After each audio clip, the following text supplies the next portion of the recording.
বলিউডের ইতিহাসে প্রেম আর গোপনীয়তার সবচেয়ে রহস্যময় অধ্যায় অমিতাভ বচ্চন ও রেখা। একসময় তাদের সম্পর্ক ছিল ইন্ডাস্ট্রির ওপেন সিক্রেট। মুখে কেউ স্বীকার করেনি, কিন্তু চোখে চোখে কথা বলতো যেন পুরো দুনিয়া। আর আজ দশকের পর দশক পরে সেই গল্প আবারও ভেসে উঠেছে আলোচনার ঢেউয়ে, কারণ পর্দায় ফিরেছে রেখার জীবনের শ্রেষ্ঠ কাজ 1981 সালের কালজয়ী উমরাও জান, যে ছবিতে পর্দার আড়ালের অনুভূতি যেন মিশে গিয়েছিল সংলাপ আর গানে। মুক্তির সময় থেকেই শুধু উমরাওয়ের প্রেম নয়, দর্শক খুঁজে ফিরেছিল রেখার চোখের ভাষায় লুকানো বাস্তব প্রেমের ছায়া অমিতাভের সঙ্গে। পূর্ণ মুক্তির খবরে আবারও সরগরম সোশ্যাল মিডিয়া থেকে সিনেমা হল। কেউ দেখছে এক অভিনেত্রীর অমর শিল্পকর্ম, আবার কেউ খুঁজছে পর্দার আড়ালের সেই চিরচেনা রসায়নের ইঙ্গিত।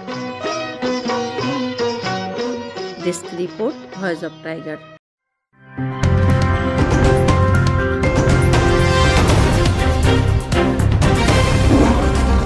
Voice of Tiger.